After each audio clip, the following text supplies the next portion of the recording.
Olá pessoal, um prazer ter vocês aqui hoje. Meu nome é Gabriela Vidala, sou assistente administrativa do setor de serviço social da Uniub e também estudante de psicologia do 10º período. Estou aqui hoje com a Carol. Olá, um prazer receber vocês. Agradecemos desde já ter aceito o nosso convite, né? Eu sou Ana Carolina de Sá, sou psicóloga aqui na instituição já há 18 anos no setor de serviço social, há 15 anos, né? Tenho uma história aqui na Uniub, fui graduada aqui, fiz pós-graduação em psicoterapia psicanalítica aqui também na instituição, né? E a gente vai fazer esse bate-papo hoje aí, um assunto tão importante. Nós estamos aqui no podcast Saúde da Mente. Esse podcast é criado por causa da campanha do Setembro Amarelo, né? A campanha ela foi criada visando a prevenção ao suicídio pela CVV, Centro de Valorização da Vida, pelo Conselho Federal de Medicina e pela Associação Brasileira de Psiquiatria desde 2015.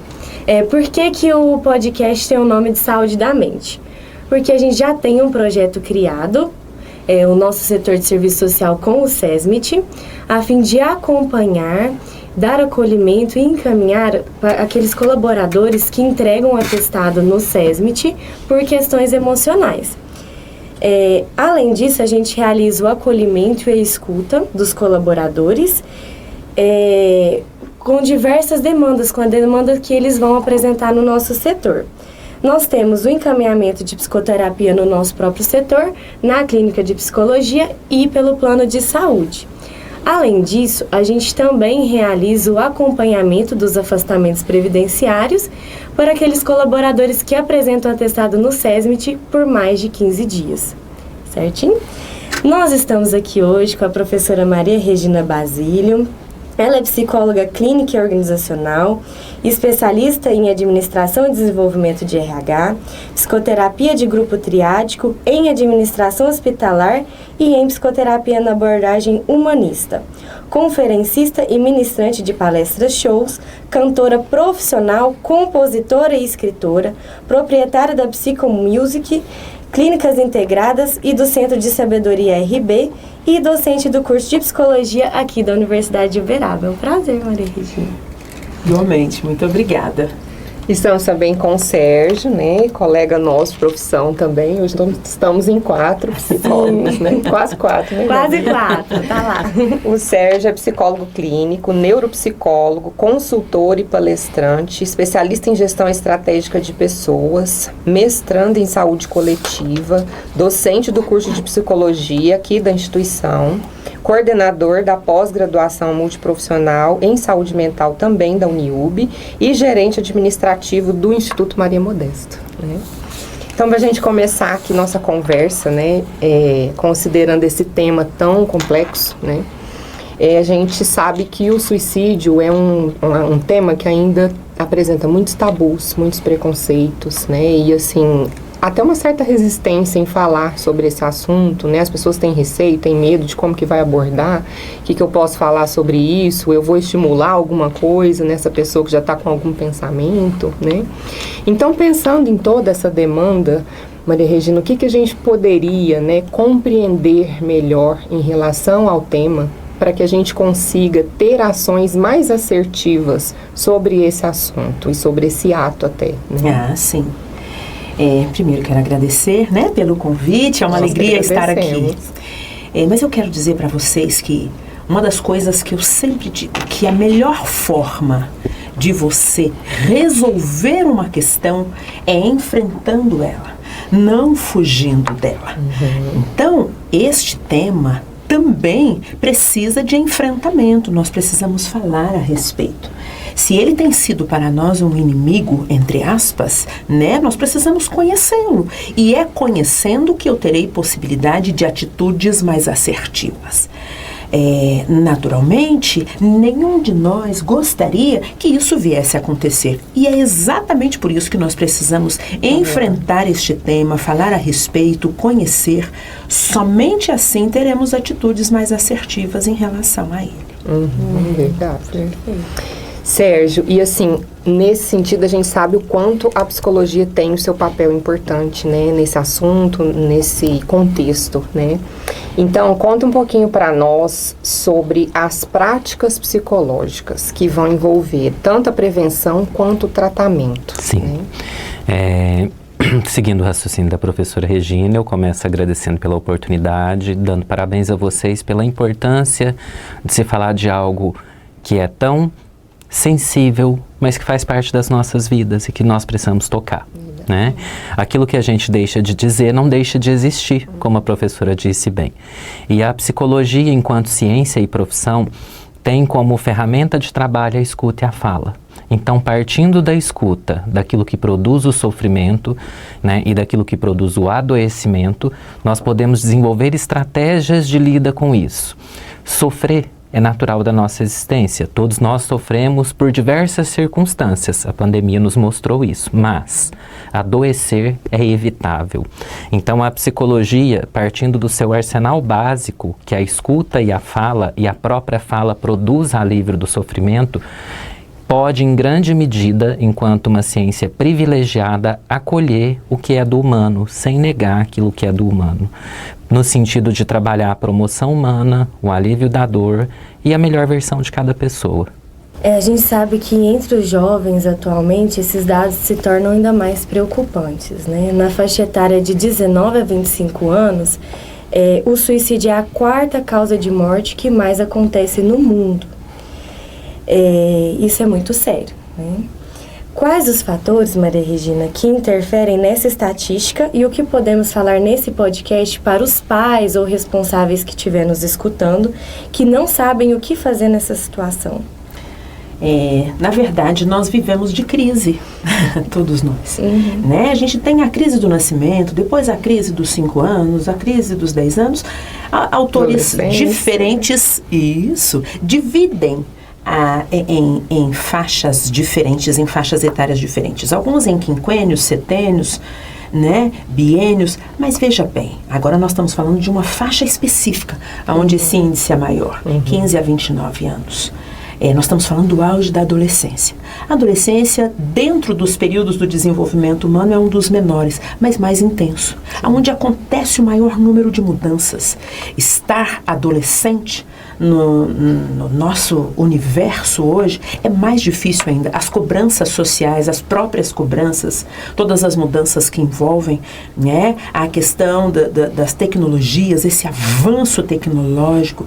Então, quanto isso interfere também no nosso estado, nos nossos relacionamentos, em estar ou não com as pessoas, como o Sérgio disse muito bem, a questão de expressar, às vezes, fica eu e a máquina, né? E eu não tenho esse espaço específico para que eu possa ter alguém do outro lado com quem eu realmente posso falar, no sentido de sentir, né, o outro tão perto como nós estamos aqui. A cobrança das relações também, Exatamente, né, Carol, né, a cobrança das relações.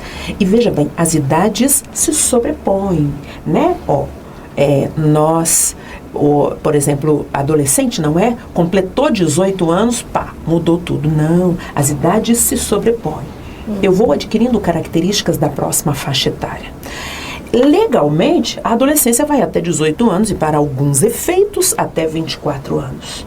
Mas, do ponto de vista social, ela envolve a dependência econômica e emocional dos responsáveis. Isso estende essa adolescência lá para os 30 anos, né? E também todas as agruras, né? Todas as questões que envolvem a adolescência. Então, quando nós pensamos em todas as dificuldades, todas as mudanças que acontecem, todas as cobranças, naturalmente esse é um período realmente muito crucial. De adaptação, né? Mesmo. Isso, ali, né? De adaptação, de busca de identidade. Né? E muitas das vezes ele não consegue dizer, como Erikson fala muito bem, quem sou eu? Né? E para onde eu estou indo? Então ele vive o que Erikson chama, ao invés de ele encontrar a identidade, ele vive o que a gente chama de confusão ou difusão de papéis. Quem sou? O que eu estou fazendo? E quando ele não encontra a resposta, pela impulsividade que é natural nessa faixa etária, ele tem atitudes, né, como o autoextermínio.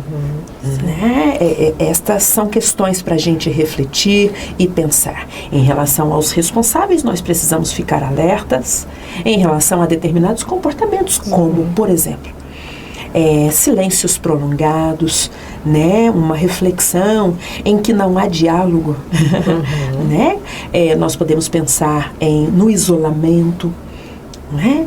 O abuso de substâncias psicoativas, os transtornos, né? Os transtornos mentais, todos os processos de adoecimento, entre eles os transtornos de ansiedade, né? O pânico, os processos depressivos, que são as chamadas doenças da modernidade, em função de todo esse contexto que nós temos. Então, estar atento em relação a isso e criar um espaço para que este adolescente, ele possa expressar, ele possa falar, como o Sérgio mesmo disse. Nós precisamos de espaço onde a gente possa jogar para fora. A cura, ela acontece nesta fala, nesta oportunidade que pode ser criada pelos responsáveis, pelos educadores, né? Com certeza tem educadores nos ouvindo, por um parente que seja mais próximo, a gente pode contar com essas pessoas também. E você tocou num tema fundamental, né, também, quando a gente fala sobre essa questão dos adolescentes, que são as redes sociais, né, essa questão toda de tecnologias, né, muita tela, né, isso tudo substituindo, de uma certa forma, as relações. Padrões sociais. Sim, a extrema exposição e referenciais falsos. Né? Diz, não, o bonito é ser daquele jeito. Porque o adolescente, ele está procurando identidade, então ele fala assim, não, todo mundo, né? Eu vou dar um exemplo. Todo mundo está fumando, né? Então, eu tenho que ser igual àquele que aparece. Né? E às vezes eu costumo dizer para eles, uma série de questões, só é bonito da tela para cá. Né? Lá atrás existem questões estupidamente dolorosas, não é? Então, e a extrema exposição às mídias e esses falsos referenciais. E talvez os pais ou responsáveis estão vendo a pessoa nesse processo, né, de mudança e talvez uma tristeza e pensa, se eu falar, eu vou colocar isso na cabeça dele, ele às vezes nem estava pensando no suicídio ou tendo ideações suicidas, né? Mas se eu falar, vai que ele pensa. Isso a gente vê que é um mito. É melhor você falar sobre o tema, que ele vai ver que você tá ali com ele, que ele tem com quem contar, do que deixar isso no obscuro, deixar de falar sobre isso, né? Com certeza, especialmente quando as pessoas têm propriedade para falar, eu costumo dizer que este não é um tema que a gente faz rodeio. Você vai direto, né? Vai direto ao ponto, porque às vezes se você não for direto, não dá tempo. Não dá tempo, é verdade. O adolescente é impulsivo, principalmente nos adolescentes. E a gente vem sempre com essa dúvida, né? Ai, como falar? Vai chegando, né? Olha, eu tô vendo que você tá muito triste, que você tá passando por muita coisa, né? Eu tô aqui para te ajudar, o que for necessário. Isso é importante também, porque as pessoas às vezes não sabem como chegar no ponto, né? Fica com essa questão. E a gente costuma muito ouvir também outro mito, que é quando a pessoa fala, ela não faz. Quando ela fala que vai suicidar, ela não faz. Mas sabemos que isso não é verdade, né? E, Sérgio, para você agora, é comum que essas pessoas, elas deem sinais da ideação suicida, né? Tem um grito de socorro, a gente vê muito isso. Como reconhecer que alguém precisa de ajuda? É preciso entender que o suicídio, ele não é algo que acontece de um tempo para o outro, de uma hora para outra. Há sinais que precedem tudo isso. E ele seria a ponta da linha depois de um extenso processo de sofrimento. E quem se mata, né, nós abrimos falando de CVV, quem se mata não quer necessariamente matar a vida, quer matar uma dor que já não consegue mais suportar. Depois de uma sensação de vazio, de solidão e de impotência absolutas, estúpidas, dolorosas, que vão provocando um processo de desintegração do eu e um processo de morte em vida e de uma ruptura gradativa e cada vez mais abismal, cada vez mais profunda com o próprio sentido de existir. É um processo de adoecimento profundo, normalmente depois de processos depressivos já importantes, e como a professora Regina bem disse, pela própria impulsividade natural da adolescência e também por aspectos culturais que nós precisamos observar, como o acesso inadequado às mídias sociais e à internet em canais que ensinam desde métodos anorexígenos a como suicidar sem deixar sinais. Isso existe, lamentavelmente, né? O suicídio com insulina, que aumentou, porque não deixa sinal, né? Então, nós temos que estar atentos a tudo isso. E aos sinais, sim. Né? Os sintomas da depressão são todos sinais importantes: isolamento social, mudança de comportamento, diminuição ou alterações de apetite, né, e de sono, está comendo de mais ou de menos, está dormindo de mais ou de menos, o isolamento social cada vez mais frequente, que se reflete desde a dificuldade de ir à escola ao quarto. Nós temos hoje uma geração de filhos do quarto, né? Uma geração que substitui o contato social e todas as aquisições típicas da adolescência pela tela do celular.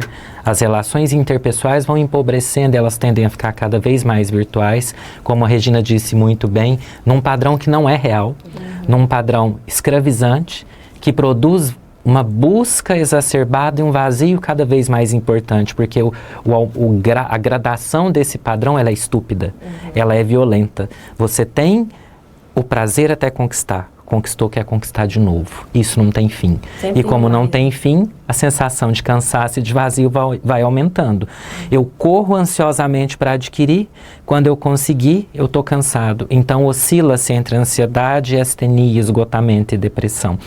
Então, pessoas cada vez mais fechadas, com alterações de comportamento. Nossa, parece que não é aquele meu filho, ele está tão diferente, parece que eu perdi meu filho.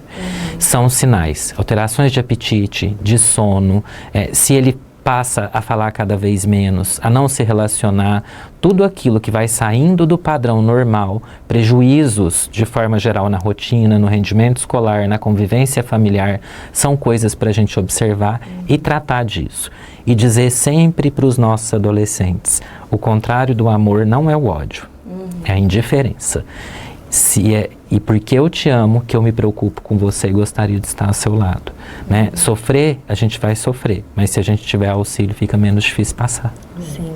E lembrando que também, se a gente tiver um colega de trabalho ou amigo que tiver, né, essa mudança e a gente conseguir visualizar isso, é importante buscar os canais de ajuda, não só para os pais ou responsáveis, mas a gente pode nos ajudar também. Né? Exatamente, desmistificar o sofrimento mental.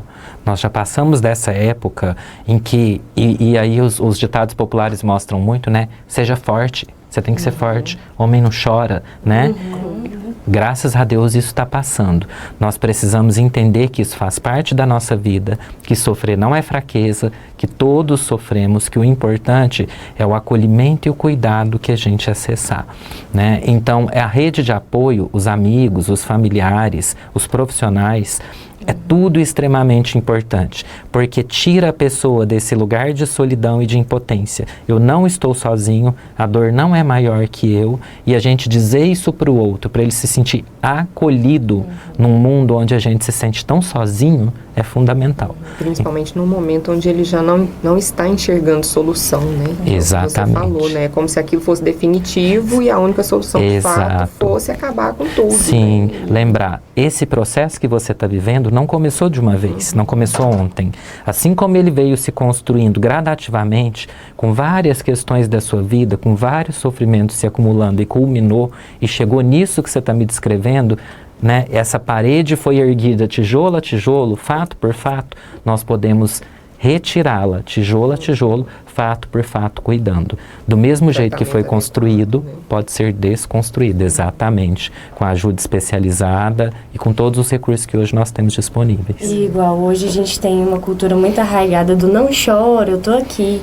Talvez seria muito ideal a gente mudar para pode chorar, eu tô aqui do seu lado, vou buscar te compreender e te ajudar. Né? Sem dúvida, inclusive porque essa expressão é necessária. Aquilo que eu reprimo e nego não deixa de existir. O choro engolido se transforma em quê? Né? Volta para o corpo em forma de doenças?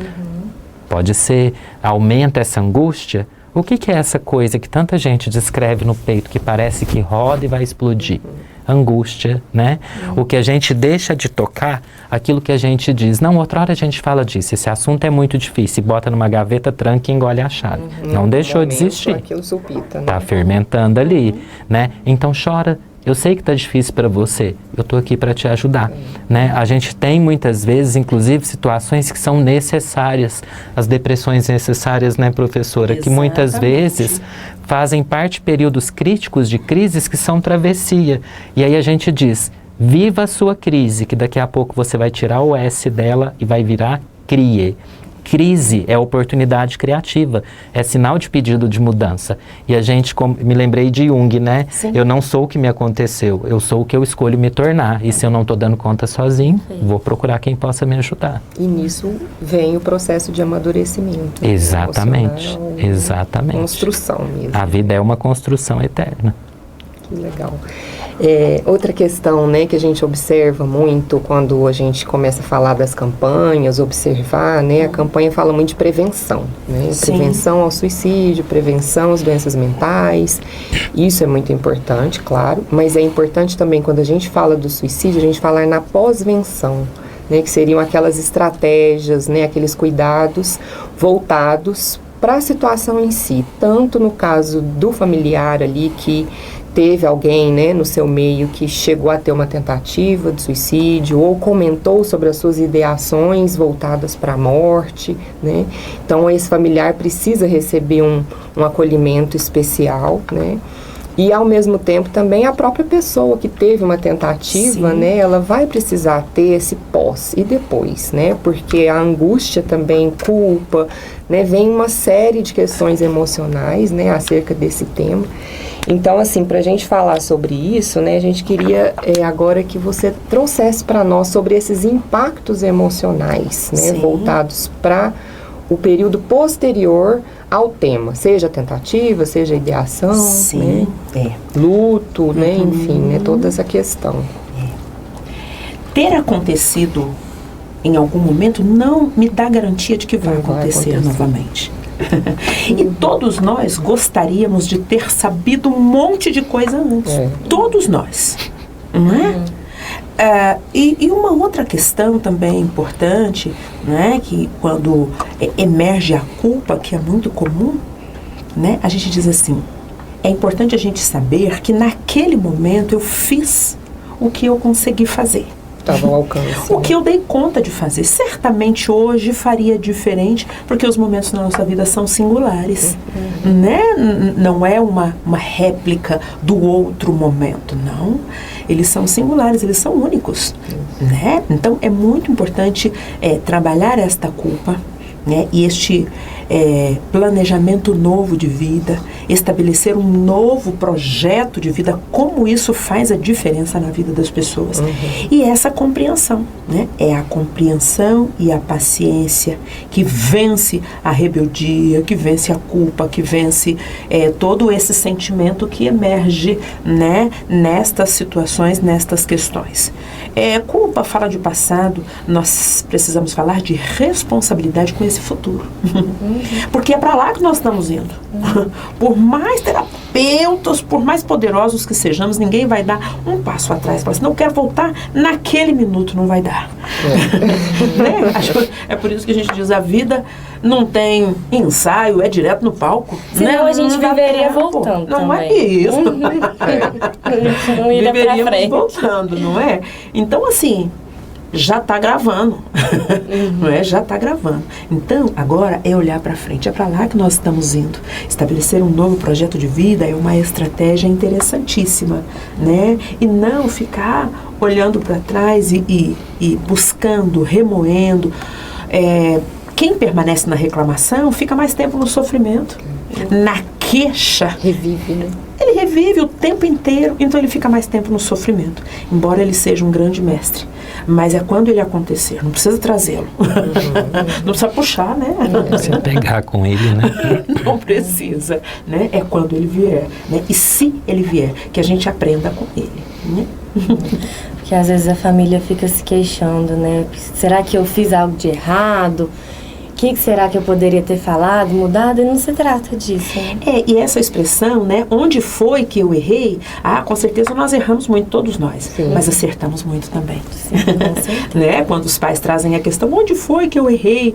Eu falo, olha, eu estou procurando o pai e a mãe que não errou, né? Eu estou procurando, né? E eu ainda costumo acrescentar, né? Até o pai perfeito, que é o pai perfeito, tem filhos imperfeitos como eu, você, né? Então, com certeza nós erramos sim, mas nós acertamos tanto que por isso estamos aqui. É porque nós acertamos que nós estamos aqui, né? Considero isso, assim, um entendimento fundamental. Né? E que pretensão é essa de não ter errado?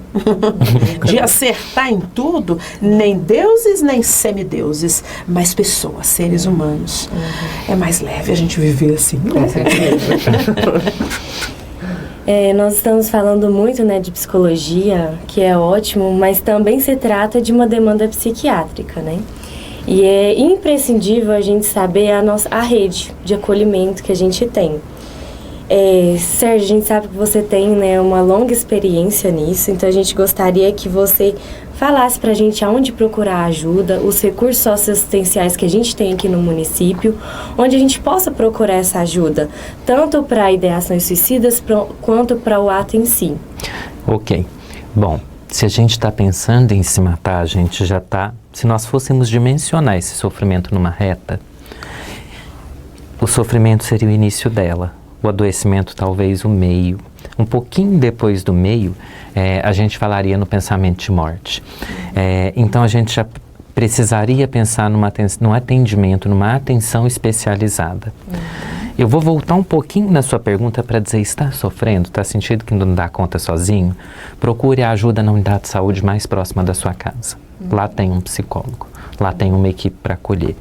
Se chegou num momento mais difícil em que você pensa em morrer e planeja como, ideação e plano, nós já temos uma demanda que requer um cuidado um pouco mais protegido, um pouco mais complexo, mais estratégico e singular. Nós já poderíamos falar do ambulatório e talvez ainda mais do CAPS. O ambulatório de saúde mental no município, por exemplo, tem um ambulatório público com alguns psiquiatras e vários psicólogos, além de uma equipe multiprofissional, assistente social, terapeuta ocupacional, e o acesso é encaminhado pela atenção básica. Já nos CAPs, os Centros de Atenção Psicossocial, a demanda pode ser feita de porta aberta, que nós chamamos, ou demanda espontânea. A pessoa pode procurar diretamente. E é atendido na hora. Né? Ela é acolhida, já é marcada uma avaliação e depois dessa avaliação a consulta médica, porque a gente entende que se diante do meu sofrimento eu não me sinto capaz, eu penso em terminar com tudo, eu vou precisar do que houver de mais potente, mais zeloso, mais singular. Nós chamamos de projeto terapêutico singular. A medicação vem para dar aquela força que no momento eu preciso e que sozinho eu não consigo, para junto com a psicoterapia você ressignificar os seus fatores de sofrimento e, como a Regina bem diz, construir um projeto de vida possível para aquele tempo. Os nossos projetos são ajustáveis a cada etapa da nossa vida. Num momento a gente quer passar no vestibular, no outro a gente quer se formar, se formou quer um trabalho, depois quer se especializar, quer casar, as dinâmicas da vida. Aí a gente pensa, nossa, eu vou ter filho, meu Deus, será que eu estou pronto? E tem filho, né? Então, para você conseguir sonhar no meio da dor e não se reduzir à dor, né? E então, considerar as individualidades de cada um, né, Sérgio? Exatamente. Olhar para a sua história como singular, valorizar suas vitórias e aquilo que a gente não consegue não deixar só no campo da impotência, mas colocar no campo de projetos, porque se a gente age por etapas parece que é menos assustador, menos maior, menos gigante. Então no CAPS a gente tem esse trabalho multiprofissional, temos 4 CAPS em Uberaba, o CAPS infantil, o CAPS Inácio Ferreira e o CAPS AD, que ficam no bairro Josa Bernardino. O CAPS infantil atende crianças e adolescentes e apoio familiar. O CAPS AD atende pessoas com uso problemático de álcool e outras drogas. E o CAPS Inácio Ferreira atende pessoas adultas de ambos os sexos com transtornos mentais. Eu disse esses 3 primeiro porque eles ficam todos no mesmo quarteirão, no mesmo bairro. Temos também o CAPS Maria Boneca, que faz o mesmo trabalho para adultos de ambos os sexos com sofrimentos mentais e transtornos, que fica mais na área central no bairro Abadia e o ambulatório de saúde mental que fica no bairro São Benedito. Todos esses serviços são abertos, né? Os CAPs são acessíveis, são equipamento de referência do Ministério da Saúde, 100% gratuitos, onde você vai ter desde o café da manhã, o medicamento, as oficinas, a consulta médica, o cuidado de enfermagem, o suporte social, a terapia ocupacional, a psicoterapia. Multiprofissional. Mesmo, né? E um abraço potente, né? Que inclusive os planos de saúde não dão tudo de uma vez, né? Então a gente precisa também difundir a informação para se sentir menos sozinho, né? Menos impotente. Procurem a rede de saúde mental. Se a gente fizer uma busca no Google, CAPS Uberaba, nós vamos encontrar. E vá, né? É certo. Sempre tempo e é importante. Então, se a gente for pensar, né, nessa rede de apoio, nós temos esses atendimentos, os CAPs têm horário, né, de funcionamento, e a gente já soube aí que a demanda é espontânea, ele não precisa ter um encaminhamento, ele pode procurar. Exato, né? Isso. Mas e fora do horário, né? Vamos supor que a pessoa teve uma crise à noite, fim de semana, onde que ela pode ir? Extremamente pertinente. Crise é urgência, né? Assim como existe a urgência clínica, a fratura, o AVC, o infarto, existe a urgência psiquiátrica, o surto. Qualquer condição que implique em risco para a vida de si mesmo ou de terceiros é uma crise, né? Atendimento imediato, UPA. No caso de Uberaba, qualquer uma das duas UPAs fazem o primeiro atendimento, fazem a medicação. Se aquela condição ela se acalmar, o paciente está em alta, senão ele é mantido ali até uma transferência, seja para um hospital geral, seja para um hospital psiquiátrico ou de retorno para o CAPS no próximo dia útil. Então, final de semana, feriado, período noturno, sempre UPA. E nas cidades menores que não tem UPA, a porta de pronto-socorro. E lembrando que a UPA, né, também seria a porta de entrada, no caso, para uma necessária internação, por exemplo, no Instituto, que hoje você está lá, né? Conta um pouquinho para nós o trabalho de lá. Exato. Também. O Instituto Maria Modesto, ele é já uma remodelação do antigo sanatório espírita, com uma proposta de qualificação assistencial, uma revisão em todos os processos gerenciais, quanto aos aspectos administrativo e técnico, para uma assistência humanizada, de qualidade, internações curtas, para a continuidade do cuidado na rede, para priorizar a não ruptura desses vínculos familiares, para também reconstruir uma cultura entre aqueles pacientes que trazem o hábito de internação, de que dá para cuidar de outra forma. A gente não interna para tudo, né? Quando a gente vai tratar da saúde da mulher, do homem, do coração, né? Então a gente lá no Instituto trabalha com os pacientes, rebaixado o período inicial mais crítico, a percepção da importância da continuidade do cuidado. Em breve, né? Exatamente, quando sair, porque nós estamos falando, se a pessoa chegou ao ponto de uma internação, de uma doença crônica, e doença crônica requer tratamento ininterrupto. Não é porque eu melhorei com a medicação que eu vou parar. Imagine um infartado, ele vai ter que sair e continuar o tratamento. Quem tem uma crise psiquiátrica do mesmo modo. Então, no Instituto hoje o acesso se dá como qualquer leito hospitalar, é um hospital especializado em psiquiatria, Instituto Maria Modesto, através da UPA, após avaliação médica, pede-se uma vaga no sistema de regulação, autorizado, o paciente é transferido e dada admissão na sua internação. E em breve, nós teremos novidades quanto a outras modalidades assistenciais para favorecer o acesso e a integralidade do cuidado. Né? Esse cuidado a gente precisa conseguir chegar para o cuidado que é o acesso e ter um cuidado integral também, cuidar de tudo que produziu essa doença, né? E a gente alerta nesse sentido. A doença não é um acaso, a doença é uma produção social. Ela deriva do modo de vida. A gente chama em saúde coletiva de determinantes sociais de saúde e doença. Então a gente precisa estar atento ao que adoece também, né? E nesse sentido, nós estamos também com um trabalho de ampliação e vamos saltar de uma atividade que é o hospital psiquiátrico para certamente 3 ou 4 serviços. Que teve uma mudança muito grande, né? É uma coisa muito bacana que vai parear Uberaba a nível de rede, de assistência. Nós já temos uma residência em psiquiatria implantada esse ano, né? Era uma carência muito difícil da cidade, a falta de psiquiatras, né? Nós já temos 3 residentes em andamento, e esses novos projetos, e com essa estrutura nós vamos parear nível de complexidade e diversidade assistencial com a USP de Ribeirão e com a Unicamp. Nós passamos a ter leitos gerais, leitos de psiquiatria, leitos de hospital geral, ambulatório, hospital dia e CAPS 4 num único lugar.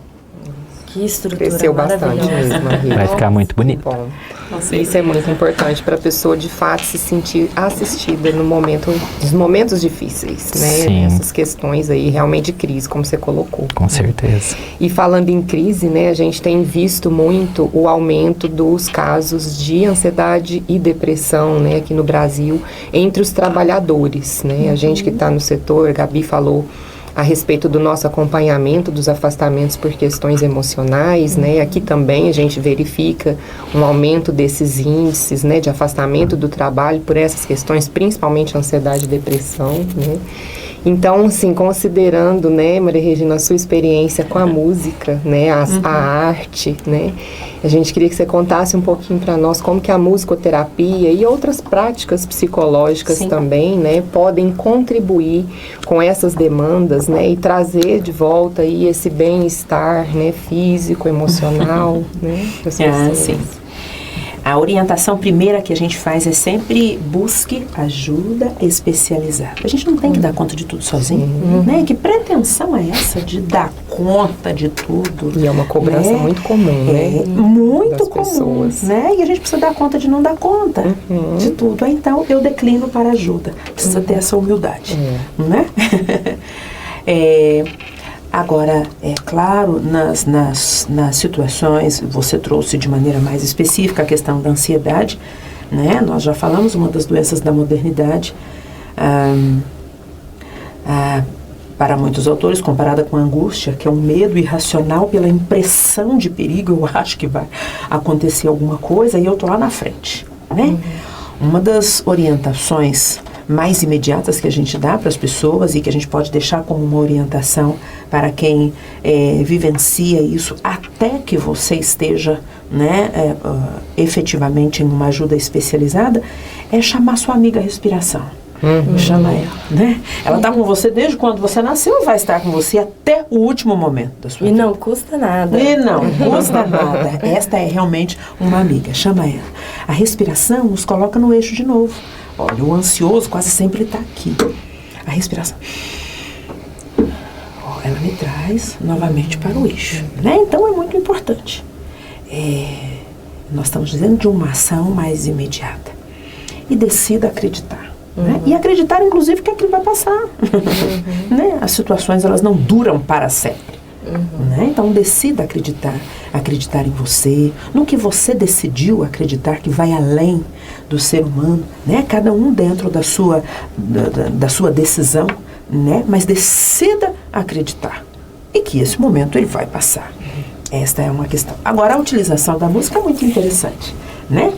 Eu quero falar da música, mas não só da música, e também de outras artes. Mas a música de maneira específica, porque esta, né, ela tem um poder avassalador mesmo, né? É um remédio natural, sem contraindicação, todo mundo pode usar, criança desde bebê até os idosos podem utilizar.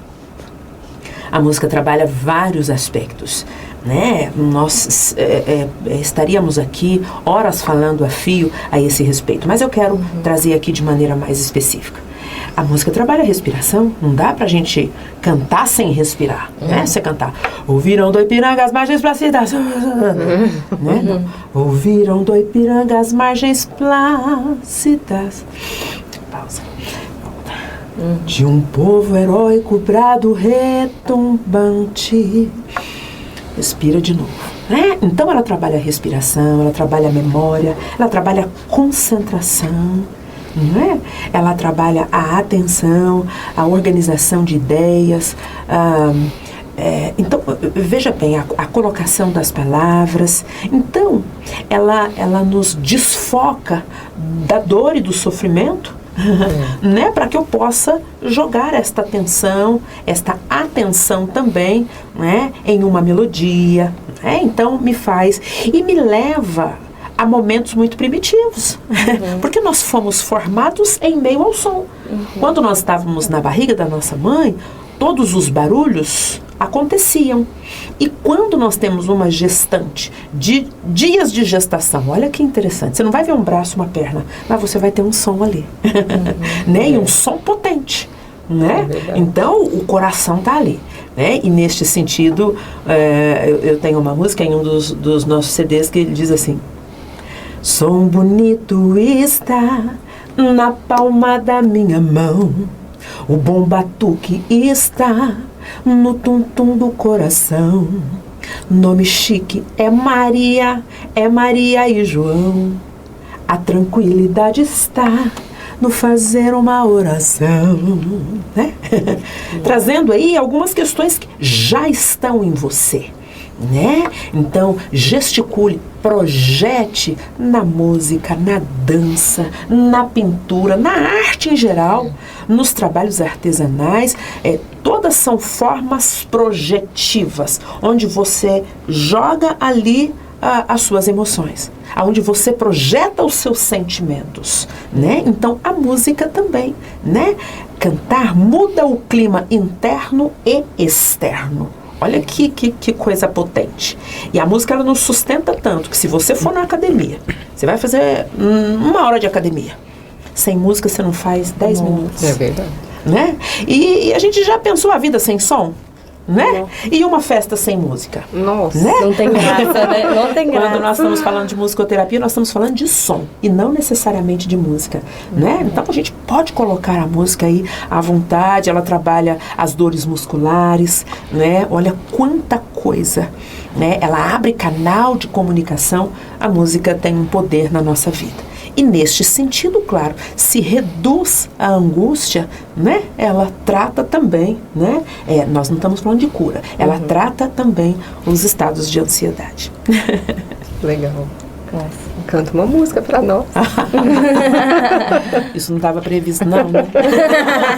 Não estava no roteiro. Não estava no roteiro, né? Uma música que tanto crianças quanto adultos com certeza cantam, né? Por exemplo, meu coração, não sei porquê, ele bate feliz quando te vê, e os meus olhos ficam sorrindo e pelas ruas vão te seguindo, mas mesmo assim foges de mim. E quando a gente falou em suicídio, eu me lembrei, né, desse respeito à individualidade de cada um, né, do trecho daquela música que diz: eu gosto de você e gosto de ficar com você, meu riso é tão feliz contigo, meu melhor amigo é o meu amor, e a gente canta, e a gente dança, e a gente não se cansa, né? É isso, utilizar de todas as formas projetivas. Quem pinta que pinte, quem canta que cante, quem dança que dança, né? Cada um dentro da sua habilidade, do que lhe dá prazer. Isso é muito importante, né? E a sua voz nos alegra. Porque eu ficaria aqui o dia todo, né, Gabi? Só ouvindo. Sim. É muito bom. E nós todos temos dias ruins, né? E é bom a gente ter pessoas para contar nesses dias ruins. E a gente quer muito agradecer vocês por estar aqui, né? A gente conhecer os locais que a gente pode encontrar ajuda, as formas que a gente pode encontrar ajuda. Agradecer a Carol que está aqui comigo, o nosso setor de serviço social, o marketing, todo mundo que esteve, né, com esse projeto, envolvido no projeto, nesse podcast Saúde da Mente. Vocês querem acrescentar mais alguma coisa? Gente. Eu quero também parabenizá-las pela proposta, né? Dizer como isto resgata, como isso resgata vidas, né? E o alcance até onde isso vai, porque é como uma pedra lançada na água, ela vai fazendo onda até onde, não é? E se valer por um, valeu, não é? Agora imagina se isso vale para várias pessoas, né? Me coloco à disposição, né, para quem precisar, né? E muito obrigada pelo convite, pela confiança, companhia do Sérgio. Obrigado, viu, Sérgio? Eu que muito agradeço. bom estar com vocês. Agradeço também, né, como retomando o princípio, dar parabéns para vocês, dizer, façam mesmo. Não tem limite, a gente pode ouvir onde estiver, né? É uma forma de cuidado, porque se toca o coração, diminui a sensação de solidão, de estar sozinho e desperta possibilidades já ao início do processo de melhora. E dizer que a gente não desista, apesar das circunstâncias, por maiores que elas sejam, deixar uma mensagem para as pessoas de que a gente não desista, de amar, de sonhar, de esperançar e de lutar. Transformar esse subjetivo, esses substantivos em verbo, de amor, amar, de esperança, esperançar, de luta, lutar, de sonho e sonhar. Nós somos carentes de afetos e de sonhos. Então que não desistam. Pode parecer grande, mas a gente decompõe e trabalha por partes e é possível. É isso, muito obrigado e um grande abraço, a gente segue junto. Obrigada, gente. Obrigada, de coração. Até mais. Obrigada.